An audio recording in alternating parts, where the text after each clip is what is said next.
Well, hello ladies, gentlemen, children of all ages. Welcome to another theOneliner.com podcast. I am Scott Morris. Joining me for the rest of this podcast will be Drew Tavendale. This, as it turns out, is the second part of our mammoth 3-episode catch-up session. So, without any further ado, let's just dive back into catching up on various old films.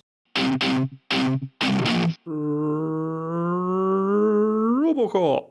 That's the biggest build-up that I think this film will probably ever get. This is a reboot, of course, of the Paul Verhoeven film, and puzzlingly it bears very little in common with the original Robocop, apart from the name Robocop and the fact that there's a guy called Alex Murphy who has turned into said robot cop. It's set again, nearish future Detroit. Alex Murphy is injured in the line of duty and eventually agrees to have himself turned into a robotic cop under the auspices of Gary Oldman's Dr. Dennett Norton. Omnicorp, in this instance, run by Michael Keaton.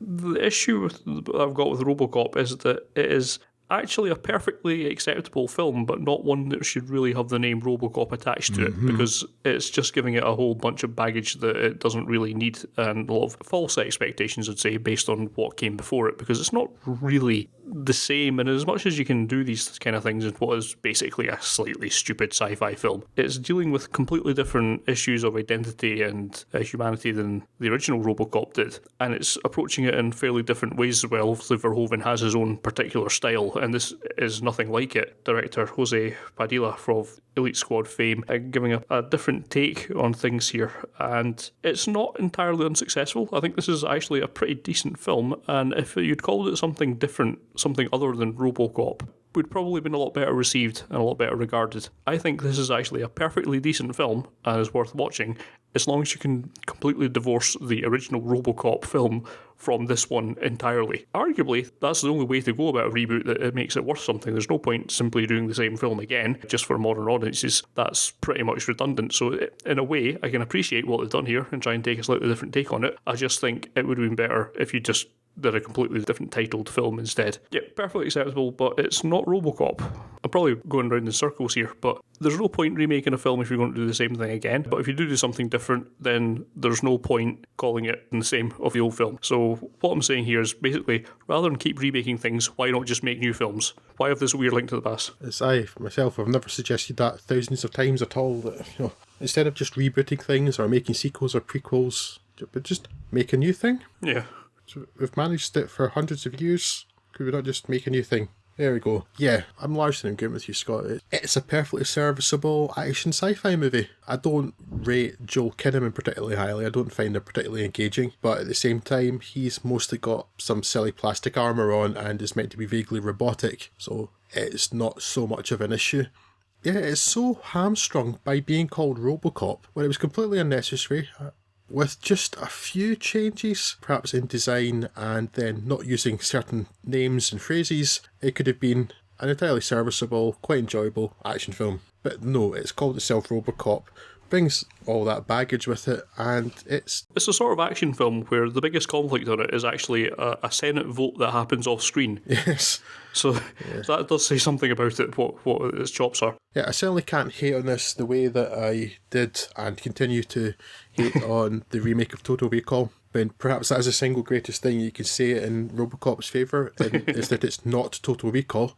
It's not anything like as pointless as that was, but also doesn't do quite the same disservice to the original. But again, in a world where the original still exists and access to it is incredibly easy, there's no reason for it to be called Robocop.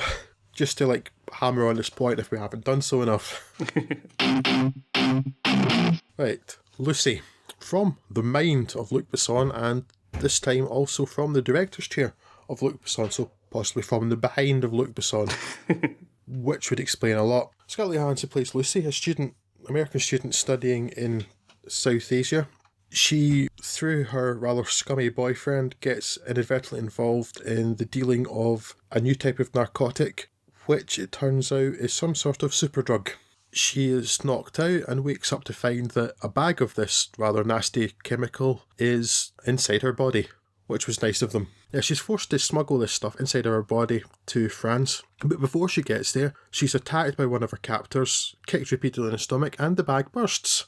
Instead of the usual impact of a massive bag of drugs bursting in her stomach, very, very instant death, she instead becomes some sort of mad superhero. And the film gets stupider from that point on. Now, I just want to pound on the point here that really, really annoys me about this film. It's a pet hate of mine. It's a really weirdly persistent myth, and the entire film is based on it. And it's this myth, mysteriously persistent and utterly idiotic myth, that we only use 10% of the capacity of our brains. And this is central to the film, which makes it a big problem. It makes no sense, it's very, very stupid, but the film takes it very, very seriously. The idea goes that we only use 10% of our brains. If we could use 20%, we'd basically be able to rule the world. If we used 100%, we'd basically be able to control matter. It's a progression that I don't quite follow, but the film puts a lot of stock in because that's what happens. This drug that Scarlett Johansson has ingested is so miraculous that it affects her body in a way that allows her to, by unlocking the untapped regions of her mind, hear stuff happening on the other side of the world, control all televisions, melt, take on dozens of armed men, use telekinesis, and become the greatest genius there's ever been. All of which is quite impressive for some stuff that looks like sherbet. It's rubbish. It's a crap superhero movie is what it is. I had an argument with somebody who said it's not a superhero movie. It is. Person gets exposed to some chemical by accident, develops superpowers. That's a superhero movie. Except this one is really, really boring and really, really stupid, even by the realms of superhero movies. Don't watch it. I mean, that's all I want to say about it. It's really boring, it doesn't make any sense, and the entire thing is predicated on that really, really stupid myth of you only use 10% of your brain, and if you use 100% of it, you turn into God. Which is quite impressive, really. Really stupid. Yes, it's terrible. Avoid. Apparently this film took 9 years to make.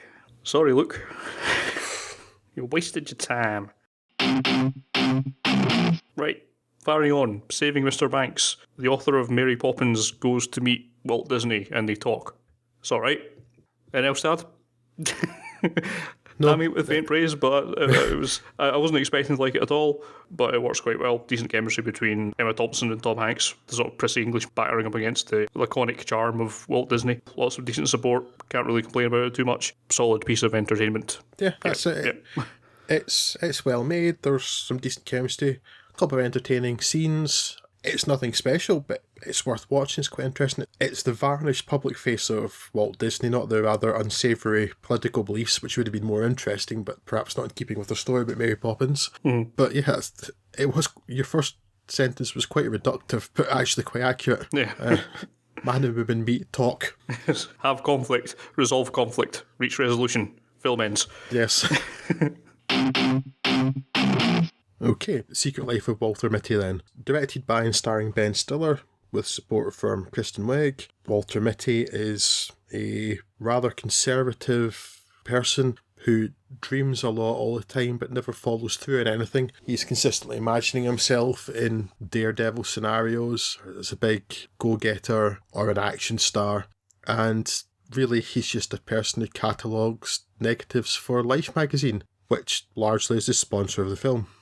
Due to a missing photograph, he eventually finds out that he has to go on these adventures for real.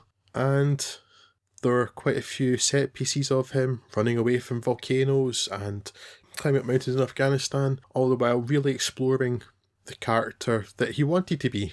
And it's all very ho-hum. I mean, Ben Stiller's likeable enough in it, but the whole film just is underwhelming. And I struggle to articulate quite why that is. I think the fact that it's so full of sponsorship does it no favours at all, because it feels like an advert. Yeah. It's really, really glossy, and it feels like an advert, or like the sort of scene that you might get at an Apple demonstration telling you how people use the new camera features. So much of the film feels like that, and as I say, it's got Life magazine in it as they're publishing their last print issue, and that's so prominent that they're clearly involved in its production. There are lots of other brand names in there. It's very much style over substance. And it's not a bad film, but it's not that easy to care about Walter so much because none of it seems real. The whole film feels quite like his dreams, and there's not really that much differentiation between the tone of them. So it doesn't ever feel like these are things happening to him. It still feels like it could reach the end of the film and you think he's going to wake up and have it all been a dream. And it's just so glossy, but it means there's no friction, there's nothing to hold on to. It's kind of a disappointment because some of the early, again, while still feeling like an advert, but he's sort of daydreaming it and then suddenly bursts out of the advertising hoarding next to him that had the Mountaineer in it, and then it's him. There are wee bits like that modern CGI stuff allows, that actually makes for quite interesting prospects that it never really uses well enough. There's nothing to hold on to there, nothing to get a hook into that would make you really want to engage with the character. But it's one of the best performances I've seen from Ben Stiller in a while, probably since, I mean, I've not seen him all that much since, but probably since Tropic Thunder. And nothing is like as over the top as that. It's a more reserved performance. And it works, actually. It's rather than these much more goofy stuff, which I've never cared much for. But it's very much style over substance, this. Feels very thin. Basically, this film's like nouvelle cuisine. It looks really, really good, but if you bite into it and there's just no substance there, it's gone in a second. Yeah, nouvelle cuisine from the 1980s. There's my cutting edge, up-to-date, modern take on this. It's like nouvelle cuisine. This film's like Spangles. Does anyone remember Spangles? Daily Boppers. I think those were 80s. Pat Sharp's Funhouse. This film's like one of the twins out of Pat Sharp's Funhouse. You bite into her and no, that doesn't work. 47 Ronin, the latest in the long-running Ronin series, which starred Rob De Niro back in 1998 or something, I don't know. By any objective measure, 47 Ronin's a terrible film, but it just happens to combine a couple of things that I really like the sort of the samurai era, nice armour, and I still, for some reason, have a soft spot for Keanu Reeves of late, so I'm not as down on it as everyone else seems to be, although objectively, it's not very good. Keanu Reeves himself plays Kai, a half Japanese, half English, I believe they said, fella who's sort of outcast in the society that he's brought up in. He's the other samurai kind of bully him or something, but he has a relationship with the lords of the area's daughter.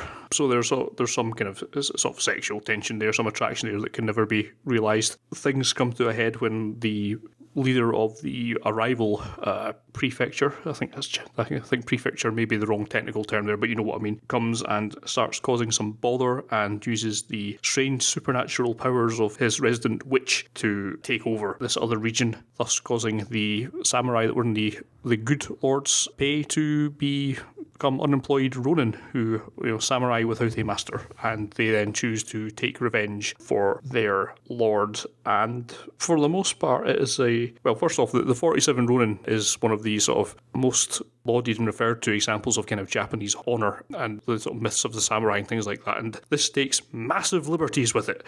To be honest, I could have done without all of the supernatural bullshit, and it would have been a far stronger film without it. However, that said, it's still kind of enjoyable in a sort of really, really stupid way. The supernatural stuff is largely left to Keanu Reeves and the assorted witches to kind of battle out, and it's almost taking place as a sort of completely different story to the battles that the Oishi's leader of the samurai band, played by Hiroyuki Sanada, is dealing with the more mundane matters of the battles with the terrestrial samurai and things of the opposing lord. And that side of stuff, the stuff that is really more rooted in the Japanese legend, works quite well, and I'm a sucker for that sort of thing anyway, so I was quite happy to see that. The stuff with the supernatural elements kind of doesn't, it looks kind of ropey, and even though I like Keanu Reeves, he's not the best kind of person to sort of have this be a linchpin around, doesn't ruin it too badly, but it is kind of hard to recommend. Like I say, if you've got the same sort of combination of weaknesses that I do, you'll find some enjoyment out of this. I've seen far worse stupid films, but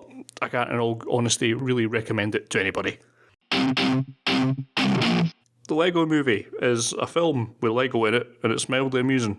And that's about as much as I really care to say about it. Going by the note, I think you've got a bit more to say about it than I do. I have a little bit. I could have done, the only other thing I'd add, could have done without that framing device at the end. That was stupid. Don't really need a rationale for a film about Lego. Just make a film about Lego. Fine, don't care. Go ahead. It's quite astonishingly preachy, and I didn't care for it at all. All bits that were supposed to be amusing I found fell incredibly flat. and it just really, really annoyed me. One of the biggest problems I had actually was that the whole film is based on the idea that you should not follow the instructions and create your own thing and be this wonderful master builder and be creative and freely expressive, which is really weird based on a toy, especially nowadays, which is incredibly prescriptive and encourages you to follow the instructions at all times, which I find a bit of a mixed message. And it's just got that tone to it of like, do you remember the He-Man cartoons?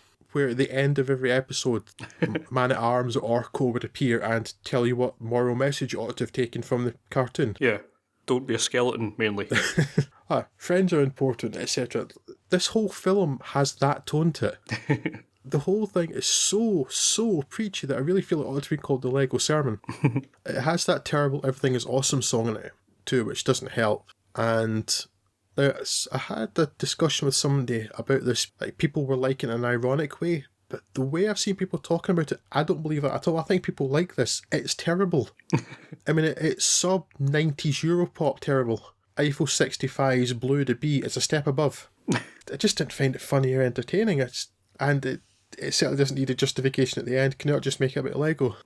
There we go. That'd have been fine. I obviously didn't think about it enough to care about that sort of thing. I thought it was mildly amusing. I liked Will Arnett as Batman, and I would happily sign up to see the Will Arnett Batman Lego movie that is apparently going to happen. I'll give that a bash because that sounds like it will just be stupid fun rather than trying to preach at people. It's alright. I don't mind it. That's my recommendation for it. I don't mind it. It's not horrible. Glowing recommendation, 10 out of 10. Blancmange out of 10. The Book Thief, then, based on Marcus Zuzak's novel of the same name. It's about a young girl called Liesel who is dumped by her mother for reasons that I don't remember being adequately explained on a family in a small town in Germany during World War II. She meets the wife of the Burgermeister, who gives her a book, and then after that she takes to sneaking into the house and stealing books. And then she reads the books, and at some point the family she's with take in a Jewish refugee who she helps look after in the basement while he's ill, and she reads the books to him, and it ends. That's the story. It feels like there should be something more interesting here in like seeing what was happening in the war from the German side, which is certainly far less documented, at least in the Western cinema. But nothing really interesting happens. The Gestapo coming round to knock on the door and check for people harbouring Jewish people, it's been done often enough. It's unremarkable in this case. Not what was happening, just how it's portrayed in the film. Don't get me wrong. The story just isn't very interesting. It's very well regarded, but I think it's one of those things that's like, oh, we've got the Germans dealing with the Jews, it's therefore worthy, in a way that so often a film about mental health issues is. It's not automatically worthy though. This one's really dull. Again, it's very thin. There's nothing much going on here. The wee girl is seeing the world of some rather unpleasant things happening, but she survives well enough. She doesn't really see the worst horrors, and the film ends. There we go. Really, nothing exciting happens in this film. Nothing worthwhile happens. It's, yeah. Maybe should have stole a better book to base the film on then, eh? A couple of years ago, we were absolutely delighted by a film. It was easily one of our films of the year. It was a pure, joyous, really silly, deeply entertaining thing. And that was Jason Segel's reboot of The Muppets. It was brilliant. Now, if you think about that film, and remember all the charm and wit and fun and the charm, and mostly the charm, you remember all that. See if you take all of that away, especially the charm, and replace it with Ricky Gervais. There, you have Muppets Most Wanted. Do you need to know any more? Probably not, but it misses all the charm of the first film. It also, while in a much reduced role, continues to have Walter, which is a problem because I don't know anybody in the first film that liked Walter. In this film, you've got the evil criminal mastermind Constantine, who's a frog that bears an uncanny resemblance to a certain other frog, and he takes his place, and nobody in the Muppets seems to notice, while the real Kermit is languishing in a Russian prison. Kermit must extricate himself and stop Constantine's dastardly plans to steal the crown jewels of the United Kingdom, and there are some loosely connected sketches in between, and it's okay, I guess. I mean, it has quite a lot of Ricky Gervais, and that's quite a lot too much. Yes, science has determined the appropriate amount of Ricky Gervais in any film, and that amount is 0. Yes, this is correct. I would, to be fair to him, he's not completely awful. He isn't the biggest problem. It's the lack of charm. Possibly it's the difficulty in a second film of recapturing that magic, but it's not there. And it almost makes it worse that right at the start of the film, they address the fact it's not going to be as good by talking about the fact they're in a sequel that won't be as good.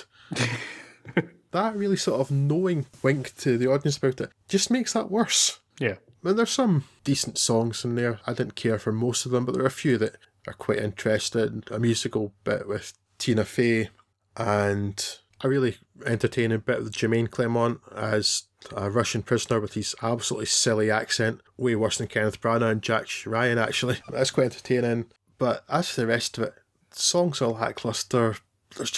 There aren't as many laughs as there are in the first one. There's nothing quite so silly as Gonzo's plumbing business destruction button or 80s robot. And it feels like it was made... The first one felt like it was made with love of the Muppets. This one feels like it was made with love of money. That's the difference. This seems like a weird thing to say, but the first film, because by dint of the fact people didn't really believe in the Muppets anymore, they'd been legendary for having massive celebrity cameos before. They didn't really have that many in the first film, and the biggest star they could get was Jack Black. In this film, there's no megastars by any means, but they've amped up the number and the star rating of the cameos, and it kind of suffers for it actually, because turns out Jack Black was better than most of the people in this film. Make of that what you will. Yes, it's not quite a crushing disappointment, but it's a disappointment. It misses what made the first new Muppets film quite so special. That'll do you. On to Ender's Game, based on the beloved Orson Scott Card novel.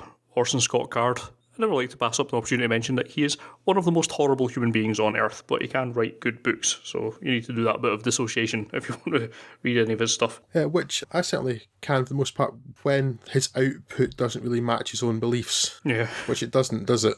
I've not read the book, but it really matches his own politics, I believe. Yeah. Is that accurate? Yeah. So Ender's Game has been talking about developing this film for, I believe, as long as any of us have been alive. It's been in development hell for a long time. This is a reasonable adaptation of the book. It's an interesting exemplar of how you can really kind of screw up most of the central premise of a book, not by making any one particular big change, but just by lots of fairly minor tweaks here and there, each one of which can be described fairly rationally in terms of just cramming it into a 2-hour-ish film, just for pacing reasons, but the cumulative effect of that kind of lessens the impact of everything that happens in it. Brief synopsis: Andrew Ender Wiggin is a young prodigy who is taken into battle school, the idea being that we need to take kids from their very infancy and to train them up into be kind of battle-hardened warriors and strategic geniuses in order to prepare for an oncoming onslaught by an alien race called the Formix, an insectoid race that previously visited Earth and we only just managed to survive. So it follows Ender as he goes through training school and the various trials and tribulations that comes of being bullied and deliberately isolated by his trainers, headed up by Harrison Ford's Colonel Gruff. I think it's pronounced Graff, but it is mainly Gruff because it's Harrison Ford, and that's how he does things these days. That is the most accurate Harrison Ford impersonation that you will ever hear. Uncanny. Yes. So, as a result of all this, he becomes battle-hardened and is sharpened to the point, the pointy weapon that we needed to go and defeat the Formix. I can't really give you too many examples of things that have changed here, but it's without, getting into spoiler territory, but it's these little things where people that in the book died didn't in this, and it just sort of takes bits of edges off to try and make it a bit more likeable, and they've changed a little bits of what happens with the technology here and there just to try and, not have just someone having to explain for 5 minutes how something works, and sort of tweak little bits here and there, but it tends to make everything be a little less sensible, and to the point that when you get to the end of the film, it's sort of lost a hell of a lot of the impact that it could have had. But then again, that would have made the film a lot longer, and I think it's probably not a strong enough story to really warrant that. I like Ender's Game well enough as a book. I think the next book in the series is much better, but it's just lost quite a lot in the transition to film. But I don't think it's by any stretch a bad film. It's perfectly acceptable entertainment, and it tells its own story reasonably well. It does a pretty decent job of kind of keeping things moving along and not losing you in technological holes or anything like that. But I just think it doesn't really say an awful lot about either society or the character of Wigan. At the end of the day, it's filed off too many of the rough edges of the story just to try and make it a little bit more acceptable and keep it going a bit more smoothly, and by the time you get to the end, it's filed off so much that it's lost any point. Not a bad film, but something of a missed opportunity. A lot of the elements that I think could have made this really successful are there, but it just doesn't quite fall together correctly. I don't know the book, although there's enough here that it's made me intrigued enough to go and read it. This is rated 12A. It actually feels like it's pitched a bit younger. Yeah. And I think that's perhaps why it doesn't have quite the edge that it probably ought to have. Yeah. It's competently produced. It looks nice enough in places. Asa Butterfield is pretty watchable. The problem with it is that there's some really interesting things in there. The idea of child soldier, and I guess I've not read the book, so I don't know how much this is explored there, but the idea of effectively child soldiers, the morality of that, the ethics around it, the idea of what Ender is forced to do at the end, how that would impact on anybody, let alone a child. There's lots of really interesting, tantalising themes in there that could be really, if you could get your teeth into, could be really interesting to explore. And they're just not there. Yeah. It's a bit calorie light in that regard, which is a real pity because as the themes are quite interesting. You could make a much more substantial movie out of it. But whether it's because, as you say, they've cut off areas to fit it into film, or I suspect this may be closer to the main bulk of it, that it's clearly aimed at a younger audience. It's not a children's film as such, but it definitely feels like maybe a young teen film at most. Yeah. I mean, to be fair, the books are as well. They're sort of young, adult kind of pitch levels. Yeah, so, I wasn't sure I was going to ask about that. So, I mean, I guess the pitch is appropriate from where the books are pitched in, but it just feels like the edge that it needs that would make it a really compelling thing to watch isn't there. Yeah, exactly. Snowpiercer, film by Korean director Joon-ho Bong, written by him and adapted from a French graphic novel by Jacques Loeb. This is set in a dystopian future where, to combat global warming, many nations of the Earth seeded the atmosphere with a chemical compound that was designed to bring down the global temperature. To the surprise of absolutely no one, this went too far and created a global ice age, which basically froze and killed everybody, apart from the very lucky few that happened to be aboard the magical super train, which basically just tells the cold to keep moving and get out of the way. So in this train, there are the rich people, the haves, at the front end, and in the tail section, the grimy dregs of what's left of humanity. Well, dregs as the people at the front see them, but clearly we don't because we are not scum. Amongst this group are a leader called Gilliam, played by John Hurt, and the leader in waiting, Curtis, played by Chris Evans. Now they're plotting to overpower the guards and make their way to the front of the train and take it over. That's a fairly conventional story. What makes it interesting is that it's all taking place within a train. Very confined atmosphere, long and narrow, real sense of progression there. It's all quite interesting. There's certainly the seeds of an interesting idea in there. Unfortunately, the world just doesn't seem to work. Now, the first part, I'll say, is possibly you consider I'm nitpicking, but this film sets itself in 2014. So, now. Somehow there's a magic train that's appeared on a magic round-the-world railroad that crosses all the oceans. And this bothers me, because it's a magic train. Many hundreds of years into the future, it wouldn't bother me at all. It's set in 2014. Well, it starts in 2014, it's set 17 years later. But obviously with everybody on Earth dying, technology won't have improved any. They're stuck with what they had in 2014. Now, I've been on trains, they're rubbish. They can't make them run in time between Glasgow and Edinburgh. They're not making them run round the entire planet for 17 years without stopping. But I digress.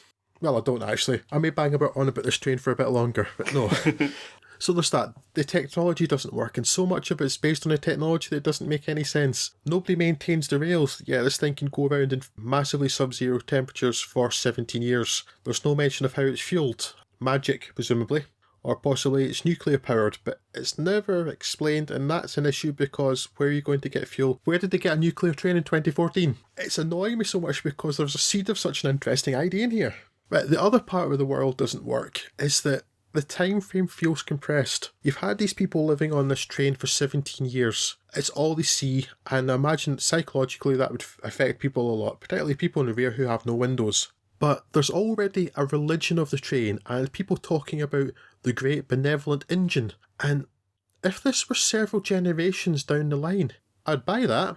I'd buy the fact that they're on this train and the train gives life and a philosophy of religion sprung up around that.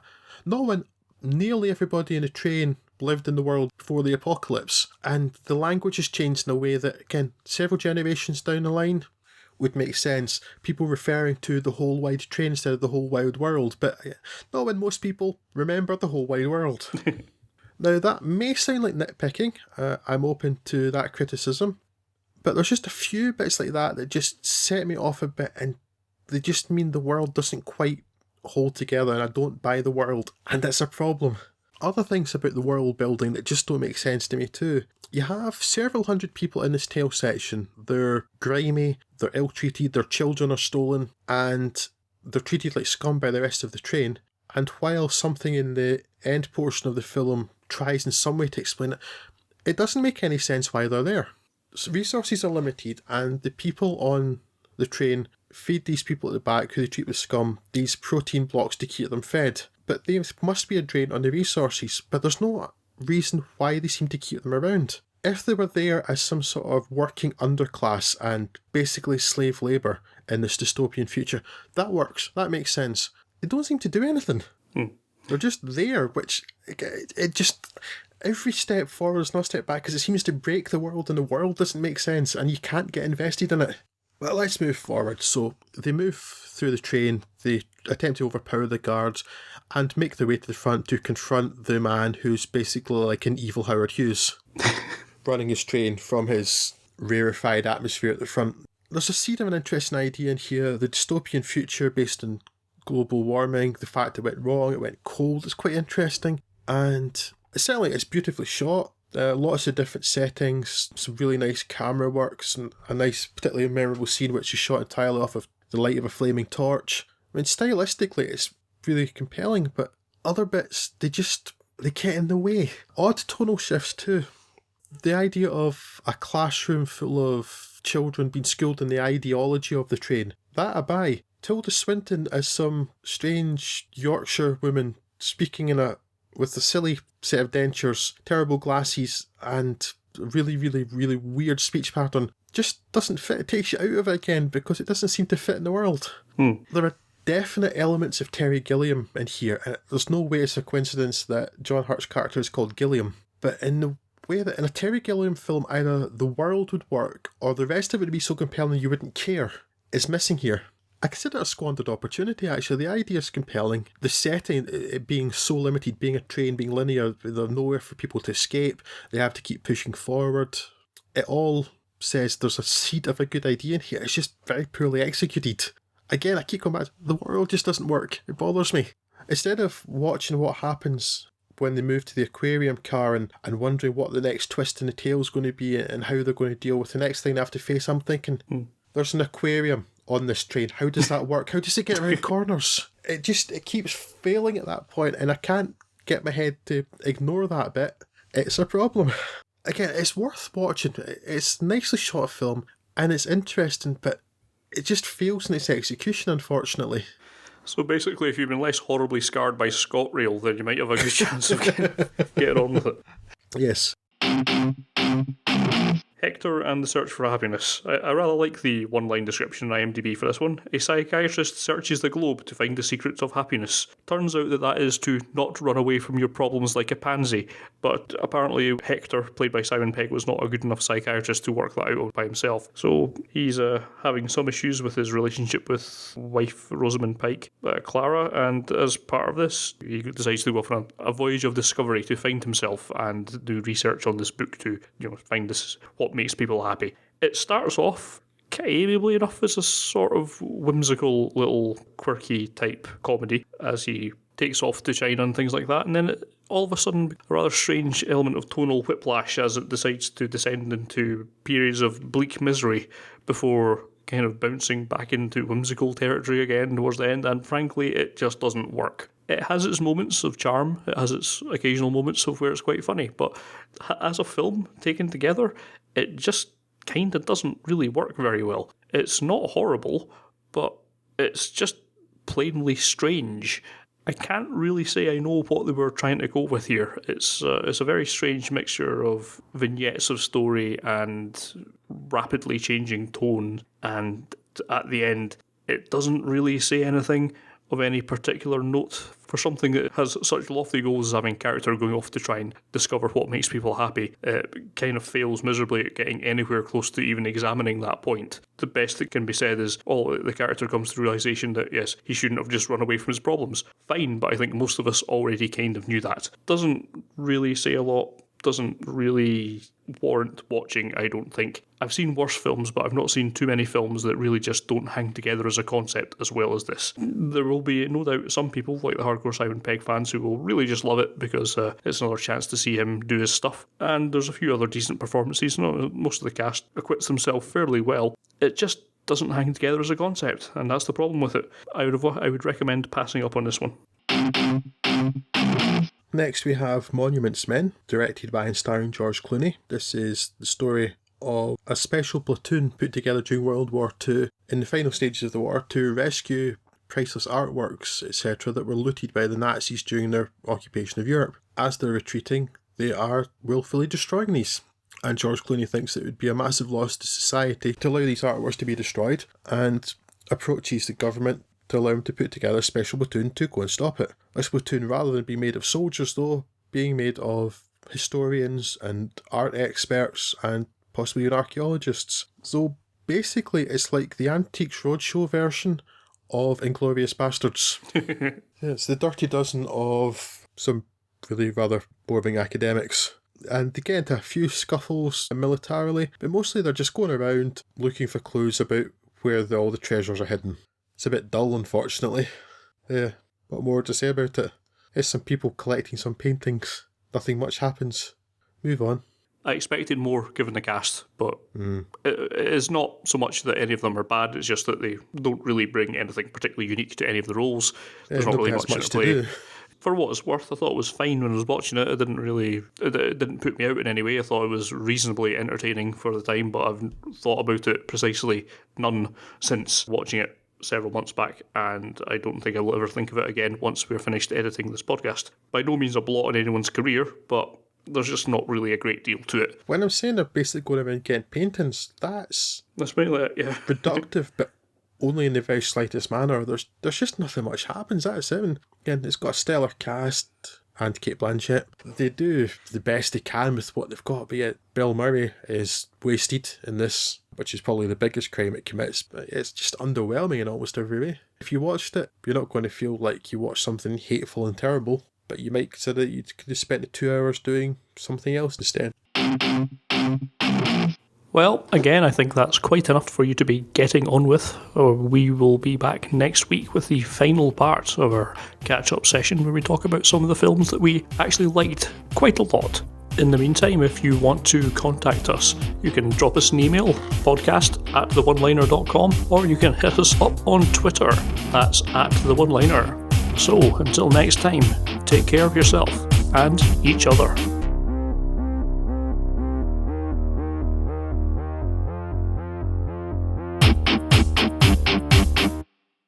Snowpiercer, wah, wah, wah. The man with a golden piercer. or something like that. For some reason I thought you were going to say knob.